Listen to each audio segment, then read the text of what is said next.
¿Qué tal, familia? ¿Cómo están? Amigos, hermanos que nos acompañan a distancia, buenos días a todos. O buenas noches, porque algunos quizá están viendo este mensaje ya hasta en la noche, ¿verdad? En estos tiempos de cuarentena, algo que creo que muchos hemos detectado en común es que estamos perdidos en el tiempo y en el espacio. De repente no sabemos si es domingo, si es lunes, si es miércoles, si son las 3 de la tarde o si son las 3 de la madrugada. Pero bueno, gloria a Dios que podemos seguir haciendo iglesia de muchas maneras, y una de ellas es pues compartiendo la palabra de Dios, que es de los propósitos más importantes de la iglesia, a través de las redes sociales. Hablando de cuentas, si los días y las semanas no me fallan, creo que es el cuarto domingo consecutivo en el que estamos transmitiendo nuestros servicios de esta manera.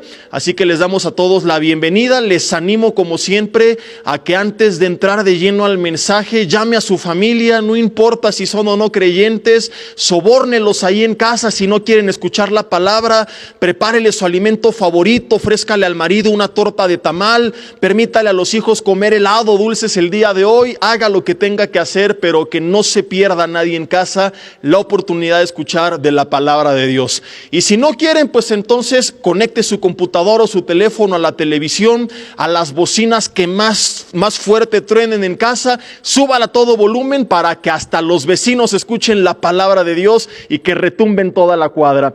Hoy vamos a iniciar una nueva serie, va a estar bien interesante. Es una serie enfocada justamente en algo de lo que estamos viviendo en medio de esta situación en gran parte del mundo. Pero antes vamos a orar. Ahí en tu lugar te invito a que cierres tus ojos. Si no tienes tu Biblia, córrele por ella y dile juntamente conmigo al Señor: Señor, te doy gracias en esta mañana porque me permites poder estar conectado con el cuerpo de Cristo, con la iglesia, con el resto de la familia de la fe a distancia. Gracias porque te hemos podido alabar juntos, Señor, y te pedimos que así como hemos alzado nuestra voz para exaltarte a ti, y como ha sido clara, Señor, y audible, así también tu voz hoy sea clara a nuestras vidas. Te pedimos, Señor, que tú quites todo estorbo de en medio, toda distracción, toda barrera que se esté levantando en el ambiente físico, emocional, espiritual, cualquier cosa que nos esté distrayendo, Señor, y que esté impidiendo que tu palabra sea sembrada en nuestras vidas, que sea quitada de en medio, y que hoy a través de este mensaje tú nos edifiques, que podamos aprender principios que podamos poner en práctica en nuestro diario vivir. Te lo pedimos en el nombre de Jesús, y que así sea hecho. Amén. Y bueno, pues como te contaba antes de orar, creo que Dios ha puesto en mi corazón compartir con ustedes una serie.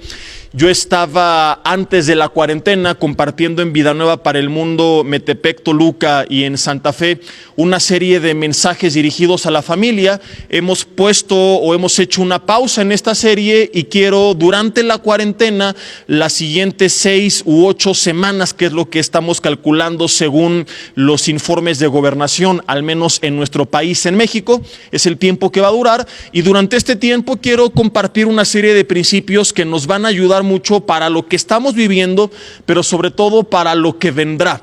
Y lo que más está preocupando a mucha gente antes que los efectos del coronavirus sobre su salud, y no es que uno no le importe su salud, sino que, como ya lo hemos visto anteriormente, es muy bajo el porcentaje de personas que va a enfrentar alguna situación considerable, pero es muy elevado el porcentaje de personas que va a enfrentarse a un efecto secundario del coronavirus, que es la crisis económica que está por venir.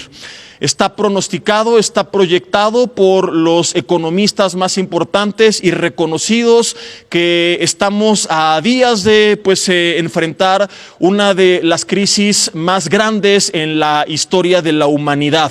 Y si hablamos de la historia moderna de la humanidad, de los últimos 90 años para acá, es la crisis más fuerte, una crisis de magnitudes que quizá ninguno antes habíamos conocido, y esto por supuesto que está trayendo demasiada preocupación.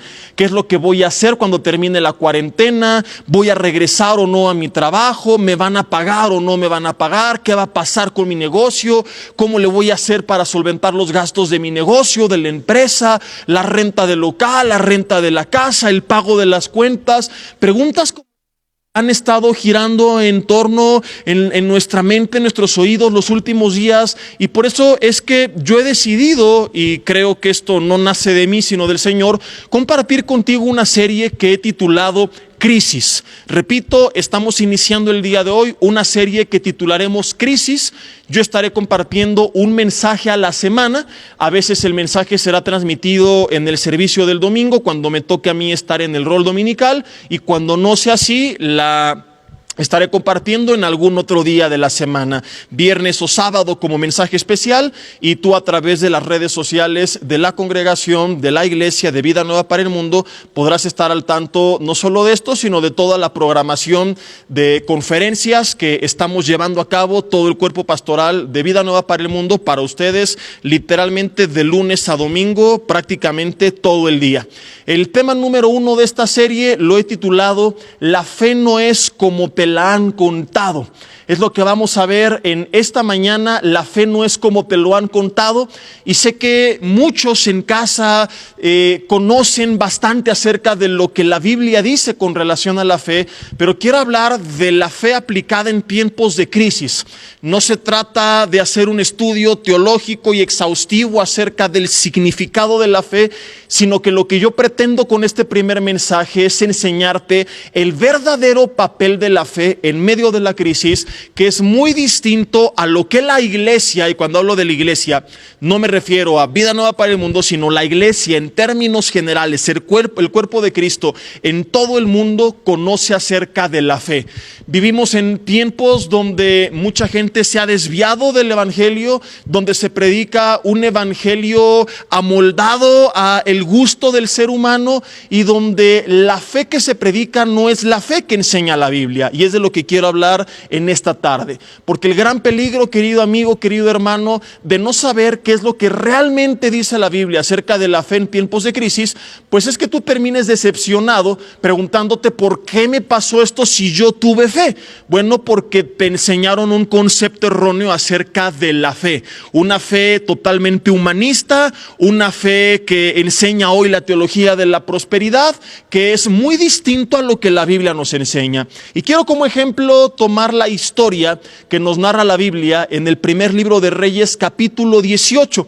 Vamos a ver diferentes ejemplos, pero quiero basar este mensaje en esta historia, o en parte de esta historia, porque nos narra justamente cuál fue la actitud de este hombre de Dios, de este hombre que cuando oró, según Santiago capítulo 5, el cielo dio su lluvia y la tierra produjo su fruto. ¿Cuál fue la reacción de Elías en medio de la crisis que estaba viviendo Israel?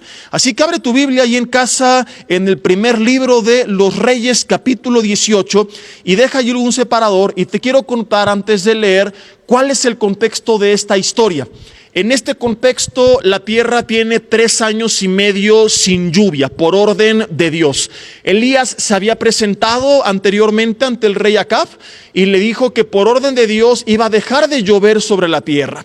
Algo de lo que veremos dentro de esta serie es por qué Dios permite las crisis. Y una de las respuestas es porque las crisis nos orillan a acercarnos otra vez a Él. Sin duda alguna, hay mucha gente que estaba tan confiada en su economía, en su trabajo, en su estabilidad, que se olvidó de Dios, y a través de esta crisis nuevamente se está acercando a Dios.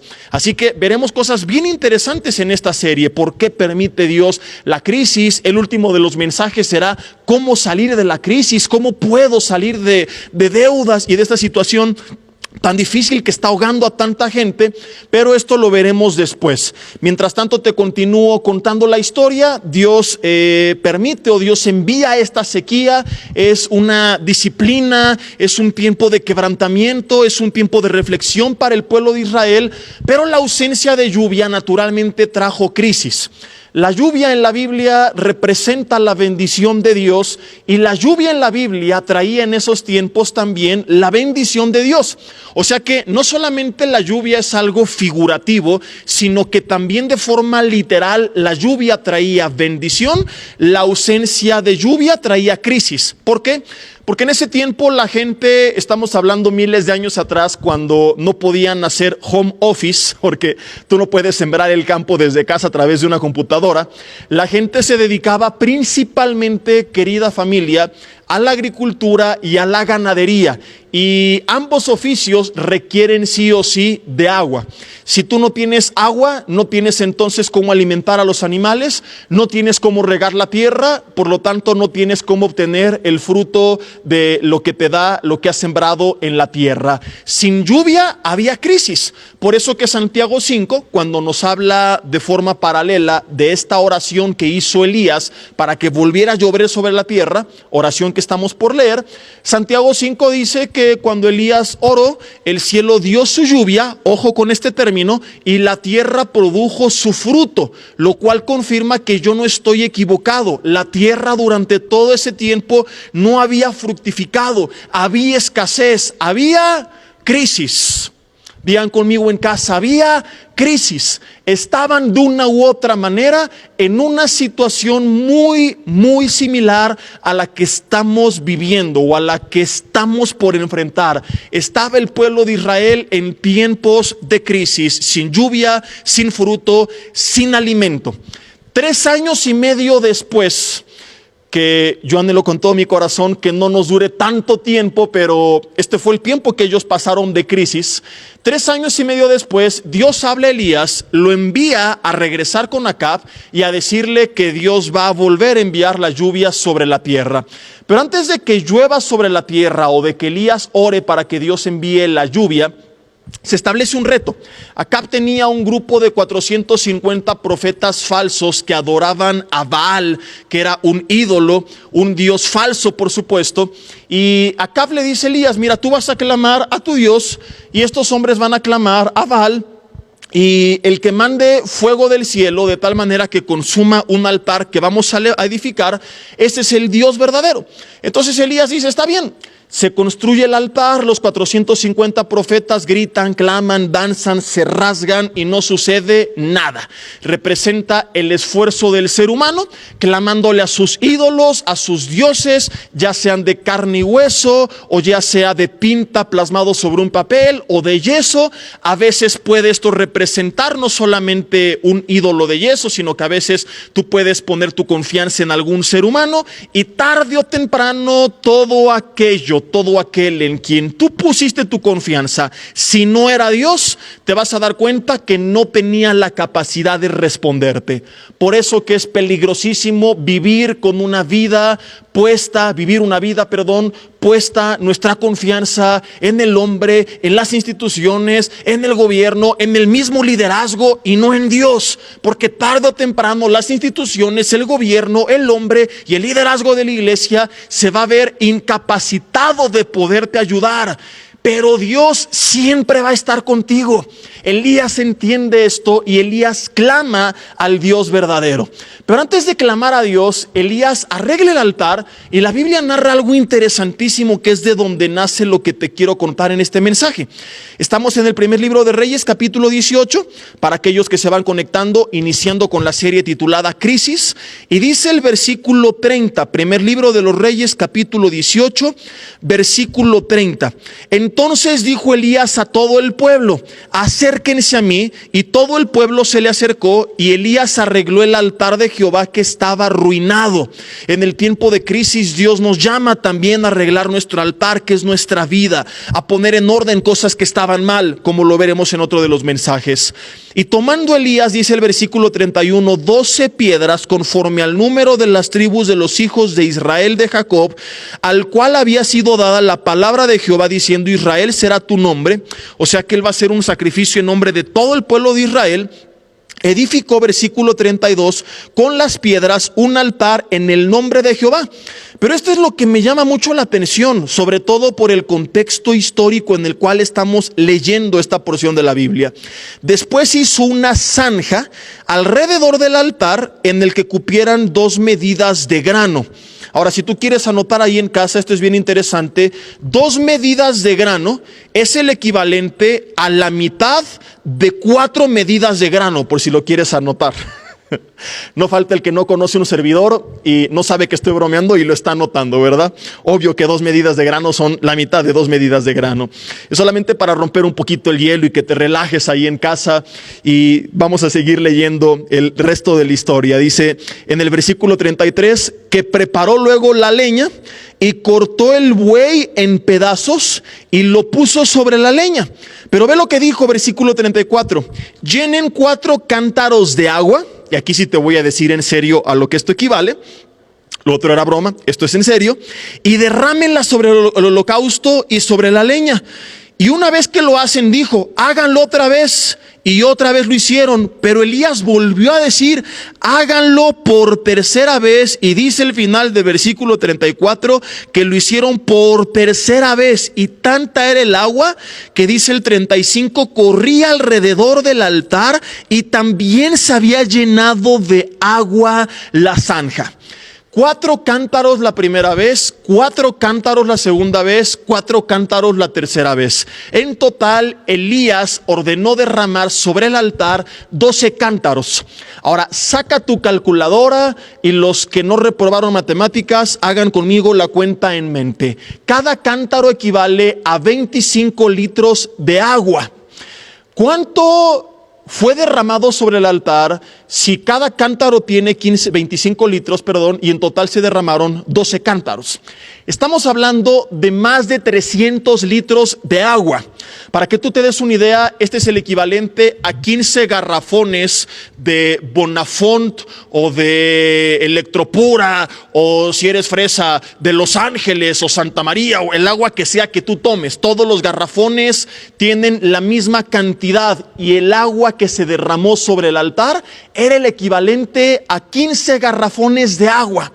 Y te preguntarás en casa, Jesse, ¿y esto qué tiene de interesante? ¿Por qué tanto énfasis en esto? ¿Por qué la calculadora? Si son clases de la Biblia, no de matemáticas. Porque, querido hermano y amigo, estamos hablando de 300 litros de agua derramados en un altar. O sea que no la vas a poder beber en medio de una de las más grandes sequías registradas en la historia bíblica.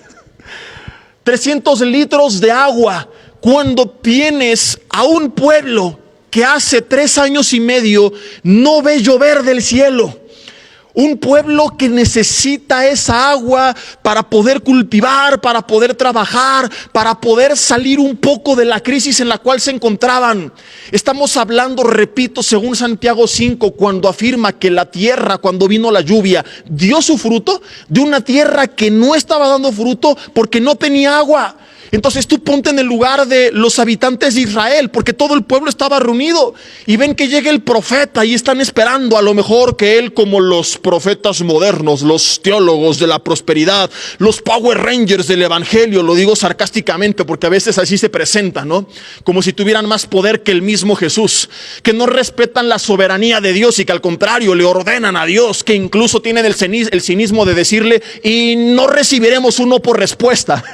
Entonces a lo mejor la gente estaba esperando que llegara un profeta y que dijera, oh, yo declaro, yo arrebato, yo decreto, yo ordeno. Pero ves a un verdadero profeta y no la charlatanería de estos tiempos, enseñándonos lo que realmente es la fe, enseñándonos cosas del evangelio que hoy no se predican en la iglesia moderna, centrada en el ser humano y no centrada en Jesucristo.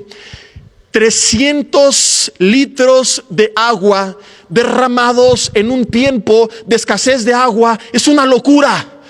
La gente volteó y dijo, pero Elías, ¿en qué estás pensando? Eso me puede servir para otra cosa. ¿Cómo vas a derramar aquello de lo cual nosotros estamos escaseando? La idea era clamar a Dios para que Él enviara agua, no acabarse la poca que tenían. La idea era que Dios les bendijera con más, no dejándolos sin nada. Por eso, como te dije al principio, he titulado este mensaje, la fe no es como te lo han contado. ¿Por qué? Déjame explicártelo. Fe es la palabra griega pistis, que básicamente significa confianza y convicción. La fe es nuestra confianza en Dios, en la palabra de Dios, en las promesas de Dios. De ahí que Hebreos 11:1 amplía el significado diciendo la fe es la certeza de lo que se espera. Es también la convicción de lo que no se ve. Es creer que aunque no pueda ver a Dios obrando en el mundo espiritual, Él lo está haciendo. Es tener la certeza de que aunque no veo venir las promesas de Dios, vendrán las promesas de Dios. Pero desafortunadamente la iglesia moderna ha distorsionado el significado de la fe verdadera, y más cuando se trata de hablar de la fe y de lo material.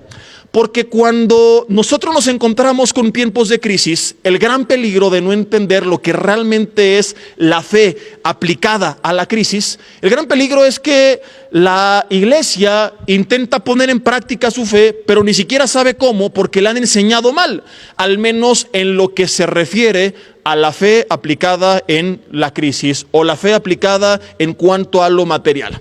Déjame explicarlo con un poco más de detalle para que quede claro y no haya confusión.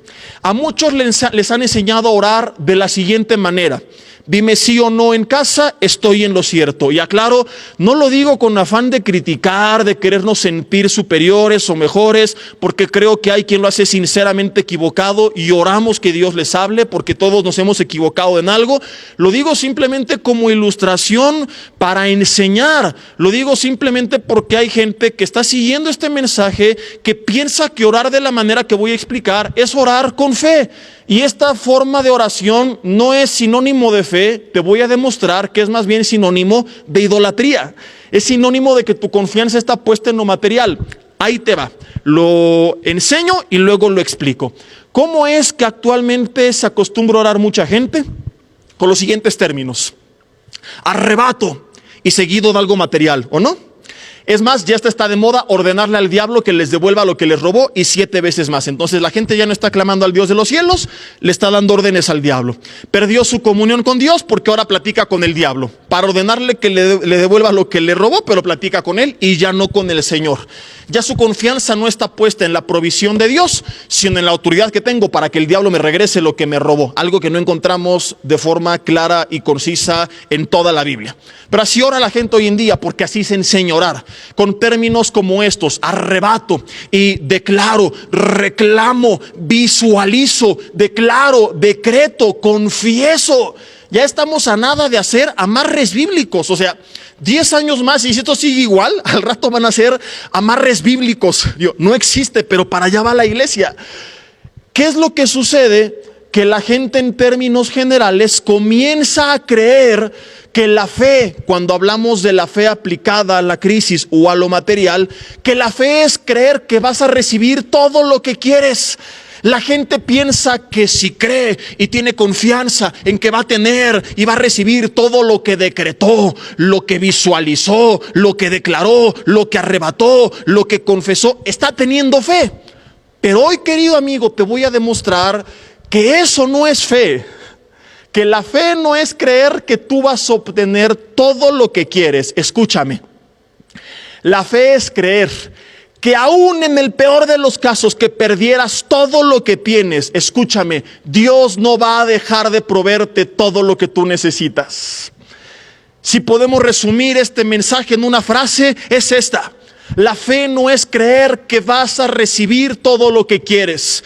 La fe es creer que aún si perdieras todo lo que tienes, Dios va a proveer todo lo que necesitas. O Dios jamás va a permitir que te falte nada de lo que realmente necesitas.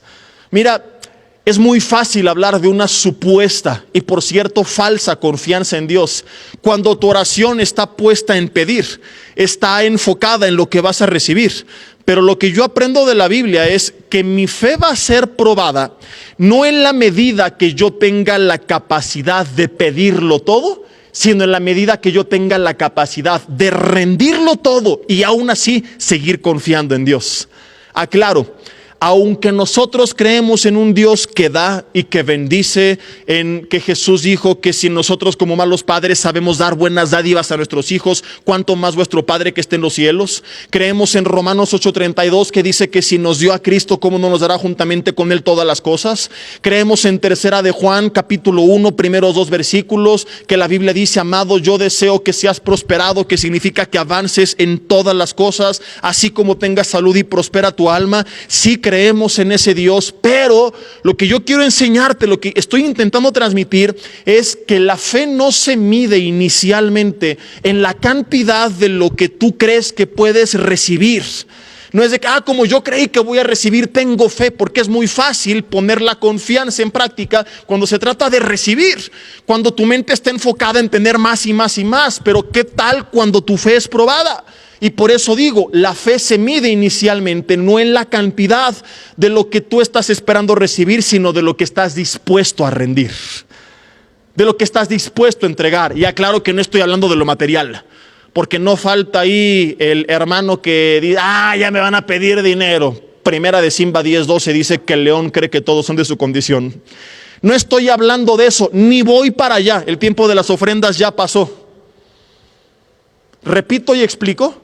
La fe inicialmente no se mide en la cantidad de lo que tú crees que vas a recibir, sino en la cantidad de lo que tú estás dispuesto a rendir. Y vuelvo a aclarar, no estoy hablando de lo material, no estoy hablando de lo que tú vas a entregar a la iglesia, estoy hablando de cuando tú estás o no dispuesto a rendirle todo a Dios, y aún así tú crees que Él es capaz de seguirte proveyendo a pesar de haberlo rendido o de haberlo perdido todo. Esta es la fe que nos enseña Elías.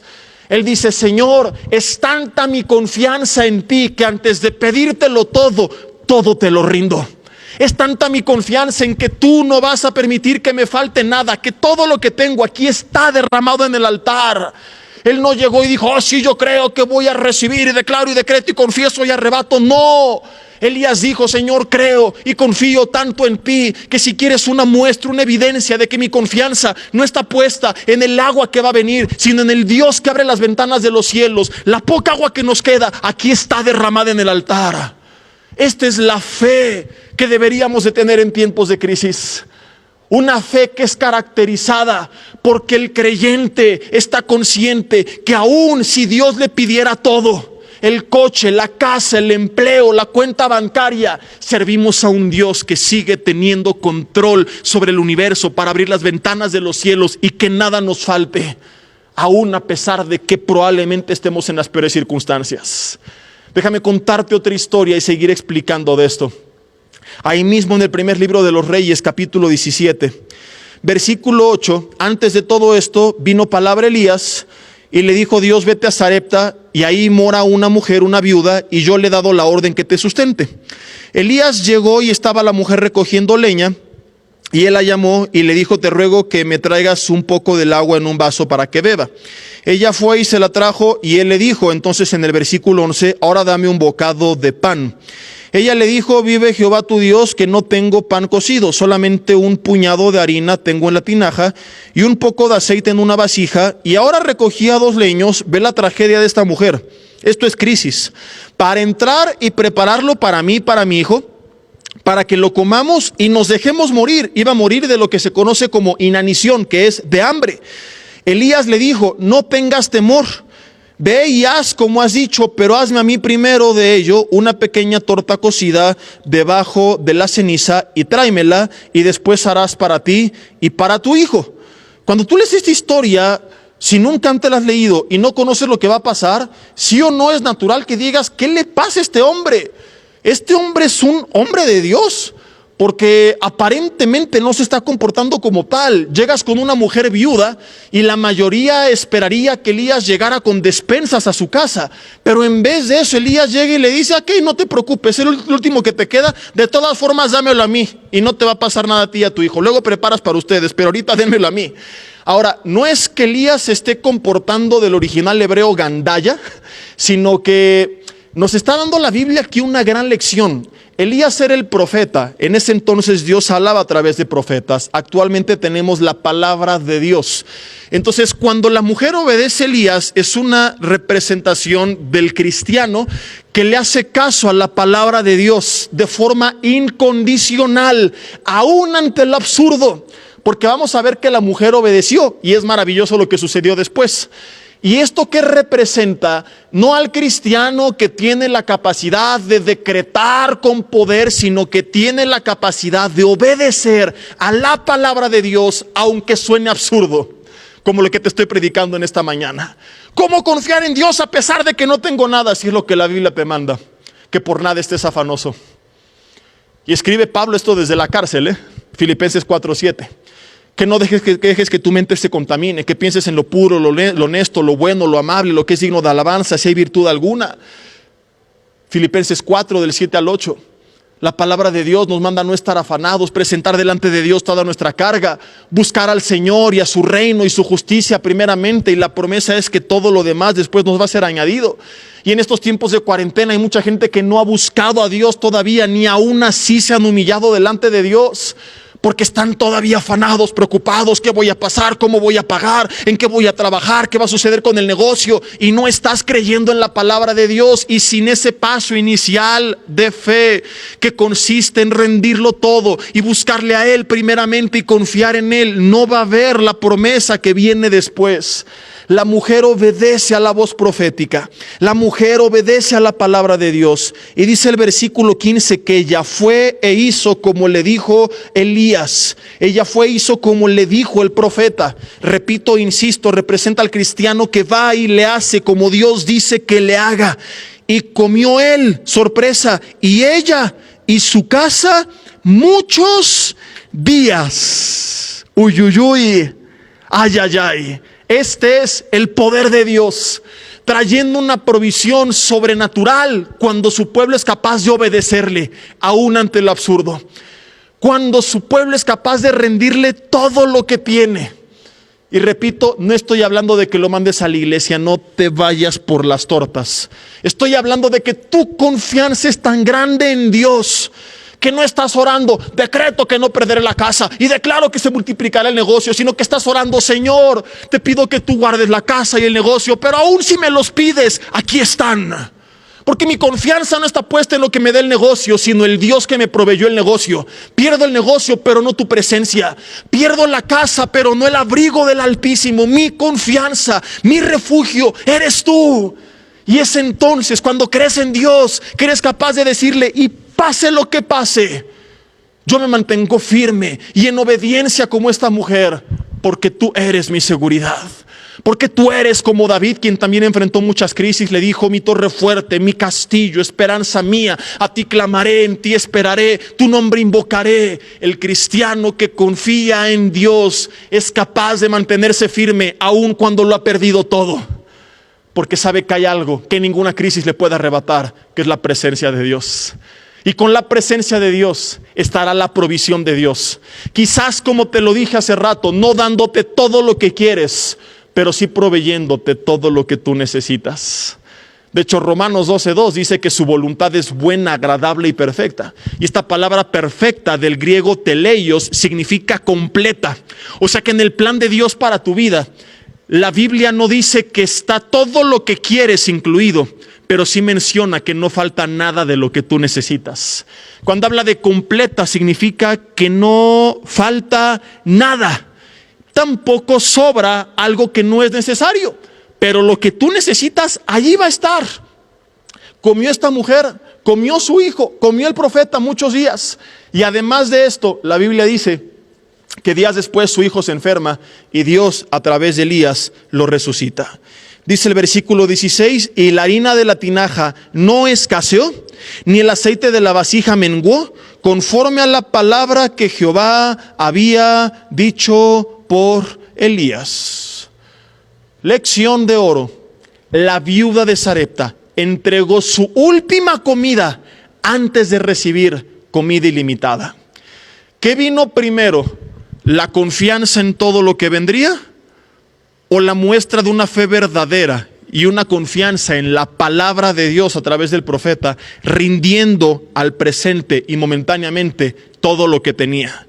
Y este es el problema de la iglesia, que abunda tanto la teología de la prosperidad, que solamente se enfoca en lo que vendrá, que no nos estamos enfocando en la obediencia inicial, rindiendo todo lo que tenemos.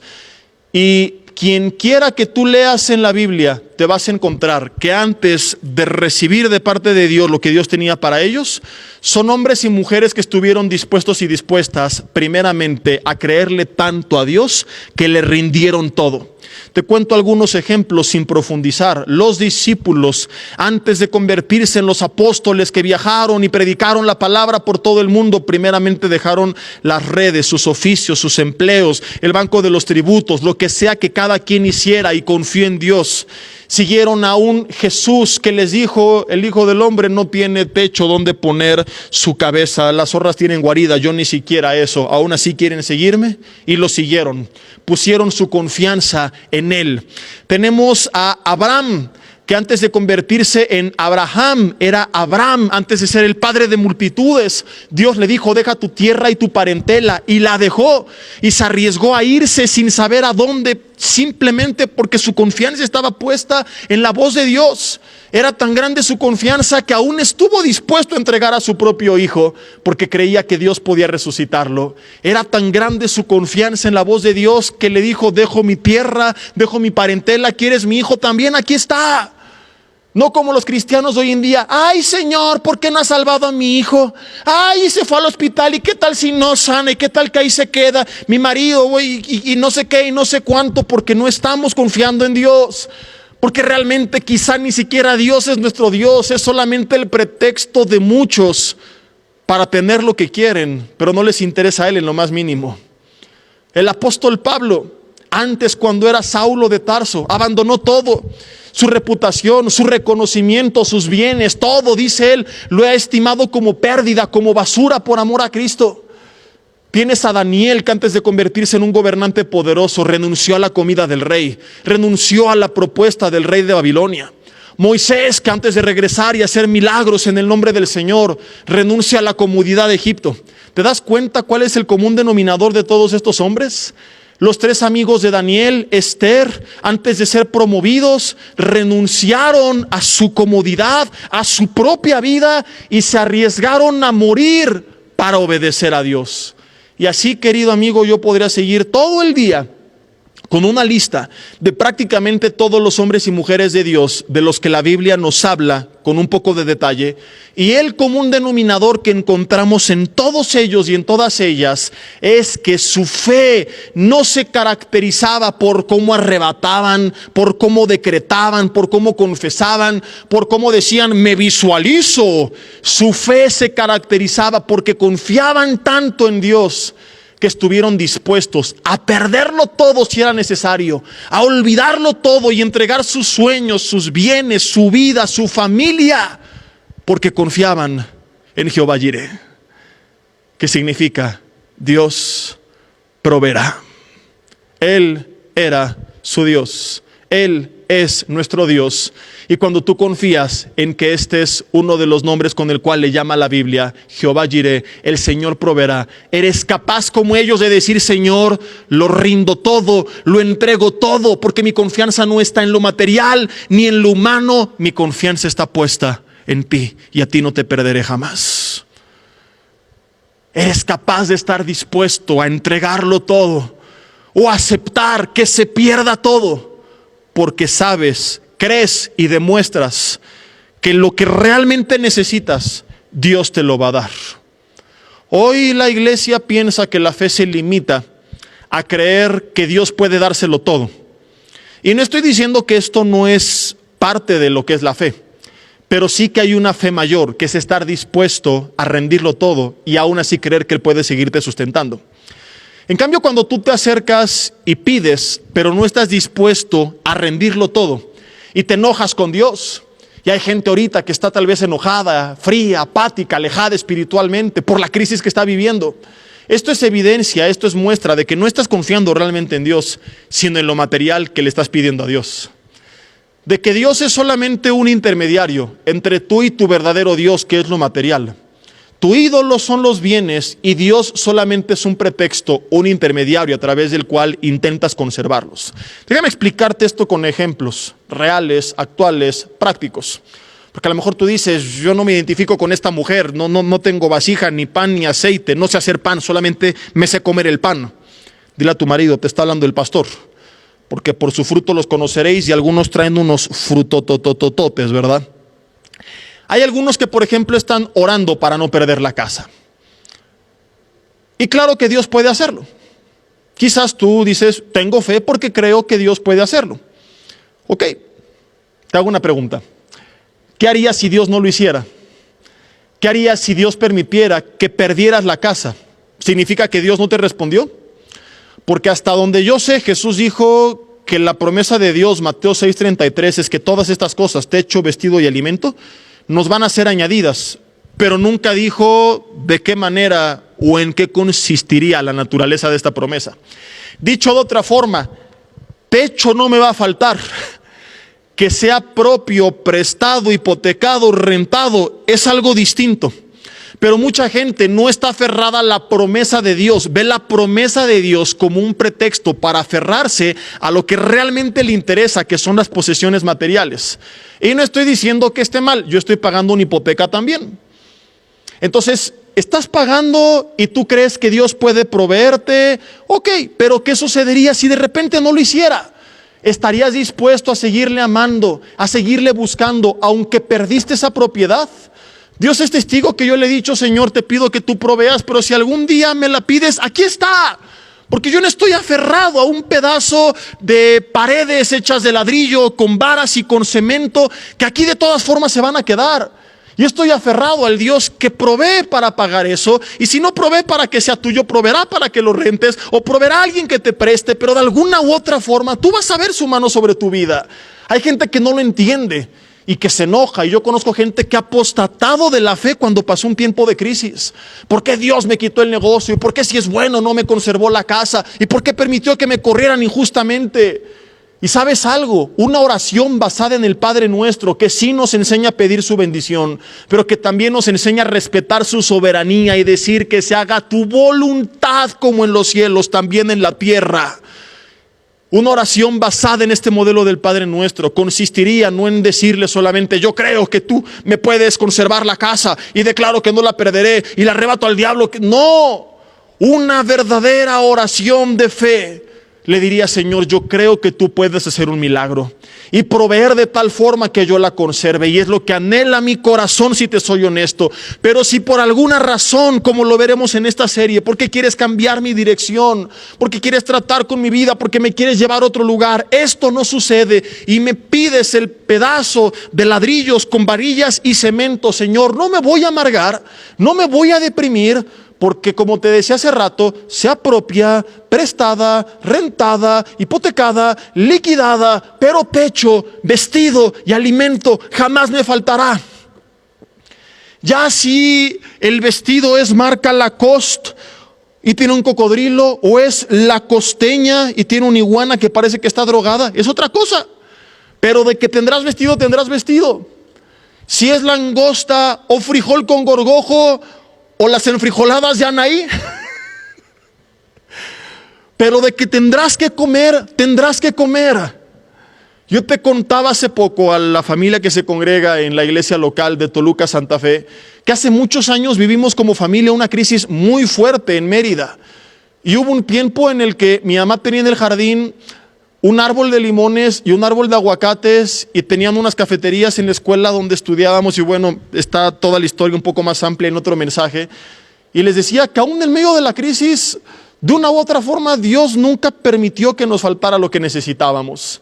Y a veces llegábamos y ¿qué hay de comer? Pues hay tacos de aguacate con agua de limón, porque es lo que dio el árbol. Y al otro día, ¿y qué hay de comer? Pues aguacatadas con limonada, porque es lo que dio el árbol. Y al otro día, pues aguacate con limón y sal, y agua de limón con un poco de aguacate. Pero vimos cómo jamás nos faltó nada de lo que necesitábamos, aún en los tiempos más oscuros. Y querido amigo, querido hermano, tú sirves al mismo Dios.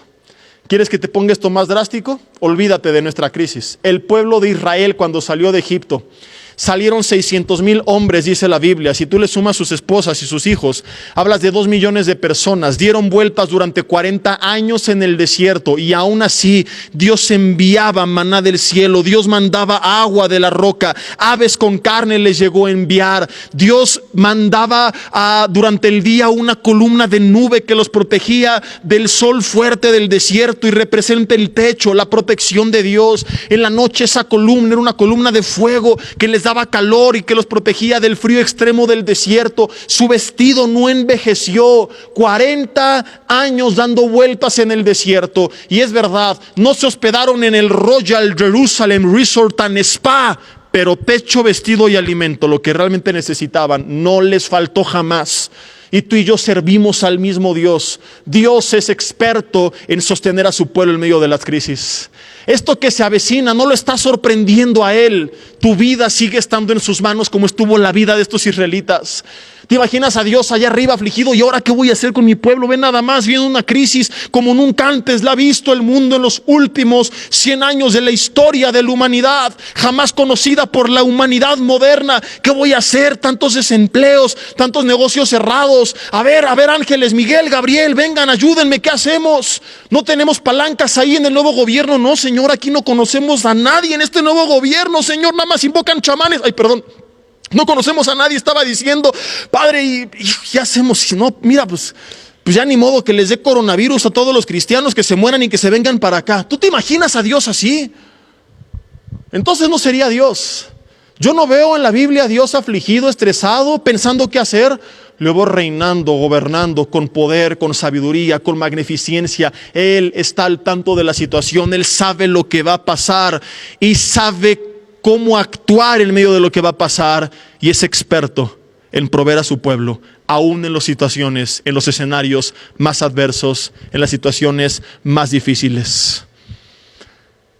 Fe es estar dispuesto a rendirlo todo, porque crees que quizás no tengas todo lo que quieres, pero sirves a un Dios que no va a permitir que te falte nada de lo que tú necesitas.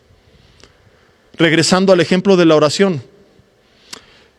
Cuando una persona se limita a pedir por el techo, por la casa, porque no se pierda, sí tiene fe, porque cree que Dios le puede dar una casa. Pero cuando esa persona en esa oración rinde esa misma casa, está demostrando que tiene mucho más fe, porque no está poniendo su seguridad en lo que dice un juego de papeles, sino que le dice el Dios que le dio ese juego de papeles. No está poniendo su seguridad en unas escrituras, sino en el Dios que gobierna todo el universo. El rey David, créeme que la vio mal, la vio difícil. Miren, en una ocasión él se fue a esconder en la cueva de Adulam. Será otro de los mensajes de esta serie, Crisis. ¿Alguna vez has estado tan mal que le digas a tu familia, dejamos la casa mañana porque nos las embargaron? ¿Y a dónde vamos a ir a vivir, papá? Pues no sé, a las cuevas de Cacahuamilpa. Si nunca te has visto orillado a irte a las cuevas de Cacahuamilpa, no sabes lo que es una verdadera crisis. David sí lo sabía. Y ahí se le juntan luego 400 hombres, imagínate, afligidos, endeudados y amargados. Ahora yo me he preguntado a veces por qué solamente esta gente fue con David. Será otro de los temas de la serie. A veces Dios permita que caigamos en esta situación para ir a buscar a nuestro rey, del cual nos habíamos olvidado. Y David escribe años después en el Salmo 37, 25. Joven fui y envejecido, y jamás, grítalo conmigo en casa, que te escuchen los vecinos, jamás he visto justo desamparado, ni su descendencia que mendigue el pan. Querido hermano, los profetas modernos de la prosperidad, que predican lo que les gusta de la Biblia, que muchos de ellos solamente les interesa trasquilarte, y como le dijo Pablo a Timoteo, hacen mercadería de la fe con palabras fingidas.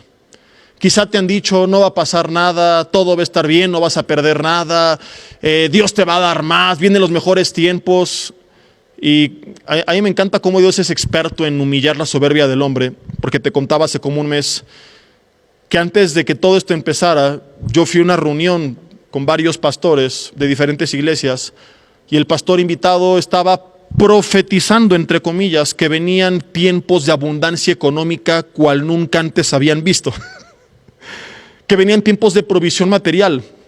Y me dio tristeza ver a muchos de los asistentes, aclaro, no todos, pero muchos, desaforados.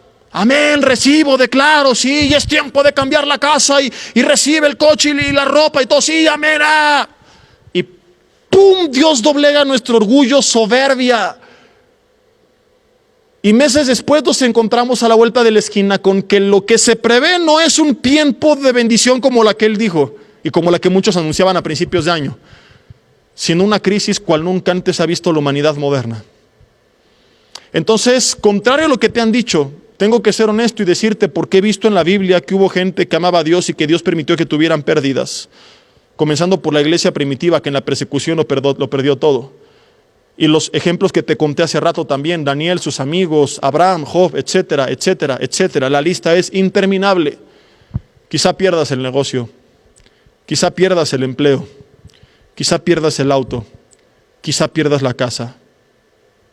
Pero Dios va a estar contigo y vas a experimentar un milagro mayor, que es ver cómo aún en medio del desierto, escúchame, nunca te va a faltar a ti y a tu familia nada de lo que realmente necesitan.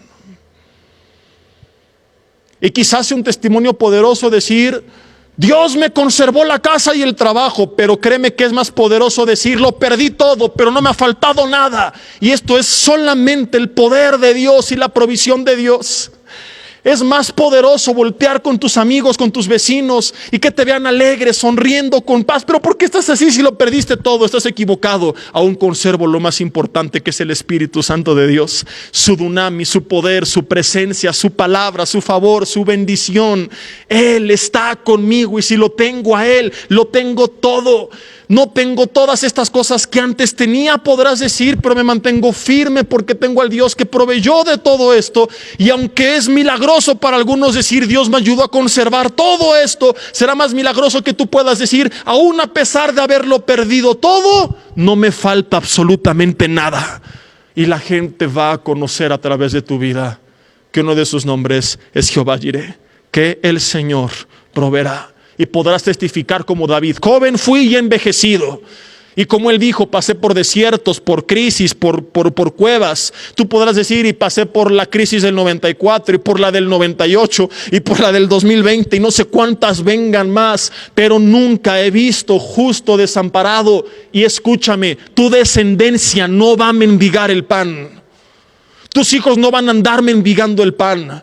No tendrán necesidad de andar de lambiscones con el empresario, con el gobierno, porque tienen por jefe al Rey del universo, al que sostuvo a su pueblo 40 años en el desierto.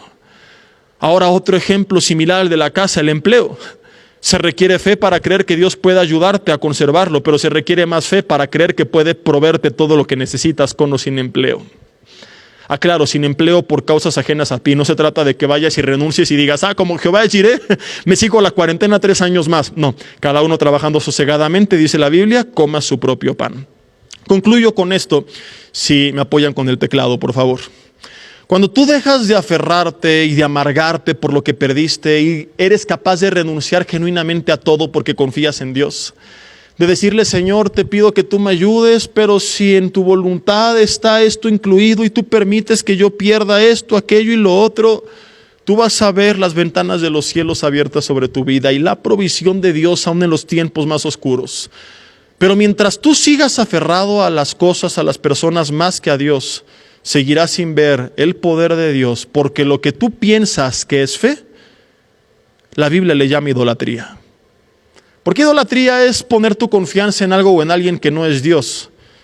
Un ídolo no es necesariamente una estampa o una estatua.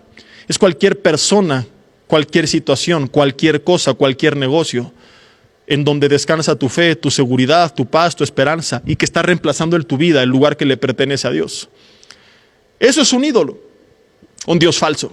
Entonces escúchame bien, Dios antes de bendecirte va a tener que destruir ese ídolo. Te va a pedir que tú se lo entregues, porque te estorba para seguirle a Él, porque te impide buscarle a Él su reino y su justicia primeramente. Yo creo que en esta crisis viene un tiempo de destrucción de ídolos sobre la iglesia. Es un tiempo en el que la iglesia le tiene que entregar los ídolos que se ha forjado los últimos años. Por el contexto que te contaba hace rato en el cual nos encontramos, en la iglesia moderna, que se ha vuelto una iglesia avara, egoísta, con comezón de oír, como le dijo Pablo a Timoteo, que solo viene porque le interesa lo material y Dios es el intermediario entre ellos y su verdadero interés. Y viene una destrucción masiva de ídolos. De entrada, Dios ha avergonzado a todos estos falsos profetas que anunciaban tiempos que no estamos viviendo. Peor aún, que le ordenaron al coronavirus que se fuera, que impartieron a través de internet la inmunidad contra el coronavirus. Dios mío, cada ridiculez que tú ves cada día, y peor aún que la gente lo siga creyendo y recibiendo. ¿Qué tiene que pasar para que derribemos todos nuestros ídolos y realmente nos volvamos a Dios? Si esto no nos sacude, ¿qué nos va a sacudir? ¿Qué tiene que caernos un meteorito? ¿O qué tiene que suceder? Me pregunto yo. Si no aprendemos de esto nada, es quizá porque algunos nunca van a aprenderlo. Esto es lo que Jesús dijo cuando nos enseñó lo que significaba seguirlo a Él. Y dijo: el que quiera seguirme, niéguese a sí mismo, tome su cruz y sígame. Es rendirlo todo, porque confiamos en Él. Estar dispuesto a morir a lo mío, porque creo en que la vida con Él es mejor. Dice Isaías capítulo 31, si me quieres acompañar para concluir. Egipto en este contexto representa el mundo. Y dice: hay de aquellos que descienden a Egipto por ayuda y confían en caballos, y su esperanza ponen en carros porque son muchos, y en jinetes porque son valientes, y no miran al Santo de Israel ni buscan a Jehová. Esto siempre ha ocurrido, pero Él también es sabio y traerá el mal y no retirará sus palabras. Se levantará pues contra la casa de los malignos y contra el auxilio de los que hacen iniquidad. A veces Dios tiene, como te decía, que derribar nuestros ídolos y retirar esas fuentes de provisión humanas. ¿Para qué? Para que nos volvamos a Él. Porque los egipcios, dice el versículo 3, son hombres y no Dios. Y al igual que el pueblo se iba en pos de los egipcios, hoy la iglesia está en pos de lo material, en pos únicamente de la teología de la prosperidad, poniendo su confianza en el gobierno, en la empresa, en el negocio. Y Dios tiene que venir y derribar todo eso para que solamente nos quede una alternativa, que es voltear otra vez los ojos al cielo y encontrarnos con el Dios que manda cada día maná del cielo. Dice: de manera que al extender Jehová su mano, caerá el ayudador. Qué fuerte pasaje. Está cayendo el ayudador. Hay gente que aunque quiere no puede hacer nada por ti. ¿O estoy equivocado? Y caerá el ayudado, y todos ellos a una desfallecerán. El rey David dijo en el Salmo capítulo 20 en relación a esto: estos confían en carros y aquellos en caballos, mas nosotros del nombre de Jehová nuestro Dios tendremos memoria. Ellos flaquean y caen, mas nosotros nos levantamos y estamos en pie. Estás viendo al mundo caer, flaquear, desmayarse, deprimirse, amargarse, emborracharse, porque Egipto les está fallando. Porque Egipto no sabe cómo ayudarles. Porque Egipto, aunque quiera, está perdiendo su poder. Pero el reino de los cielos sigue vigente, sigue presente, sigue vivo, sigue activo, sigue reinando sobre el reino de los hombres. Por eso le llamamos a Dios Rey de reyes y Señor de señores.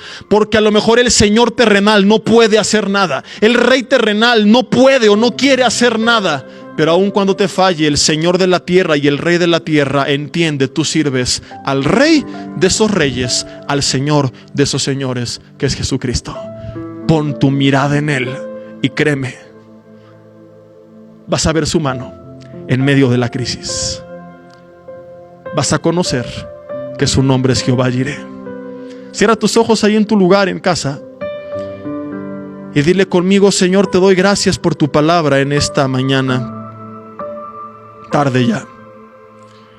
Dios, de forma simbólica, como Elías, te quiero entregar mis 12 cántaros, y levanta de forma simbólica una de tus manos y dile: aquí está todo lo que tengo. Mi oración los últimos días ha sido: guárdalo, presérvalo, protégelo. Y te sigo pidiendo lo mismo, pero añado algo más. Señor, si tu voluntad fuera otra y quieres derramar estos 12 cántaros que tengo en la mano, lo último que me queda de agua, aquí está. Si por alguna razón, Señor, mi fe ha de ser probada a tal grado que se pierde todo, aquí está. Aquí está mi familia, aquí está mi salud, aquí está representada en estos cántaros mi empleo, mis bienes, mi negocio, aún mi vida misma. Todo te lo entrego a ti, renuncio a todo,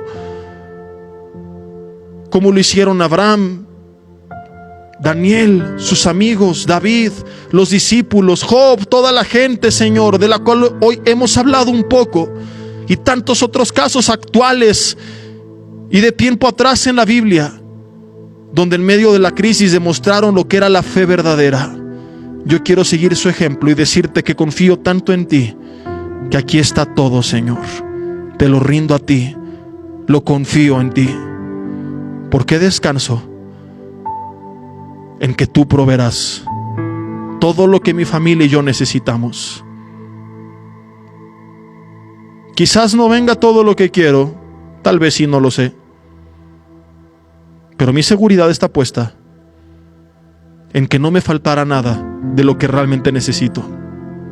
Y si se va el coche, me darás fuerza para caminar. Y si se va el negocio, me darás fuente de empleo. Y si se pierde el empleo, me darás creatividad para emprender. Si se pierde la casa y se la queda el banco, me proveerás para rentar otra. Y si no alcanza para rentar, de alguna forma, tú me darás un techo. Si sustentaste a 2 millones 40 años en el desierto, que no me sustentes a mí y a mi familia en lo que está por venir. En eso descansa mi fe. Quizás se pierden algunos lujos, quizás nos olvidemos de algunos viajes, quizás se pierdan algunos bienes, quizás llevemos una vida más modesta, pero jamás perderemos la dignidad. No mendigaremos el pan, ni nos faltará lo que realmente es indispensable. Qué equivocado está el ser humano al creer que el tenerlo todo le hará feliz. No entendemos, a pesar de tantos casos que nos rodean, de tanta gente que es tan rica económicamente, pero tan pobre emocionalmente. Gente tan pobre que lo único que tiene es dinero. Porque como dijo Salomón, tú no les das la capacidad de disfrutar de lo que tienen. Así que no me tengo que afligir si se perdieran algunas cosas materiales. Más bien me debería afligir si por lo material te olvidé a ti, porque entonces lo material no me serviría de nada. Pero gracias por regresarme, Señor, a las raíces correctas y enseñarme que lo más importante siempre ha sido y seguirá siendo tú. Y aunque se pierda todo lo material, tu Espíritu Santo ya no me puede ser quitado, porque he sido sellado con Él. Y si Él es el que produce el fruto de amor, gozo, paz, paciencia, bondad, benignidad, fe, mansedumbre y dominio propio, entonces hoy me queda claro que lo único que yo necesito realmente ya lo tengo, que es tu presencia sobre mi vida.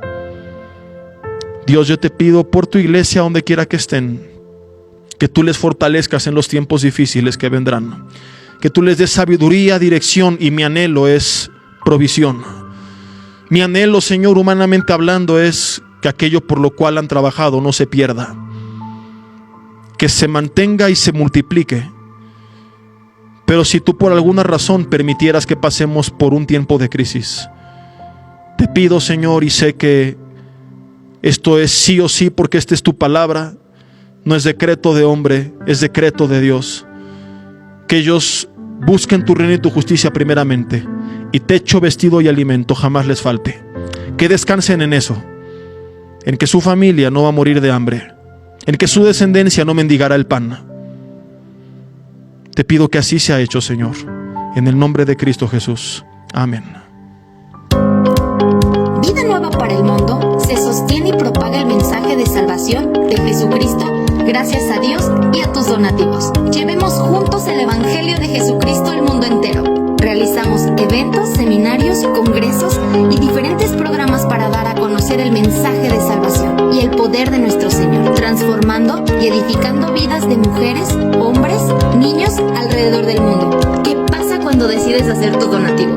Aunque no puedas llevar la palabra personalmente a todo el mundo, de esta forma lo estás haciendo.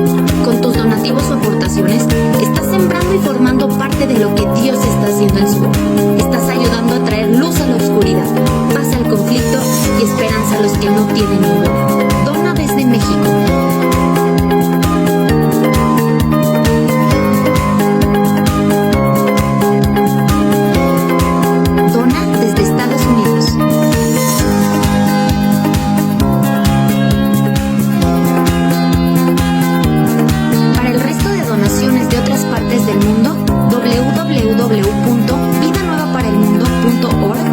MX/dona. Estamos cumpliendo la gran comisión. Por tanto, vayan y hagan discípulos a todas las naciones, bautizándolos en el nombre del Padre, del Hijo y del Espíritu Santo, enseñándoles que guarden todas las cosas que les he mandado. Y he aquí que yo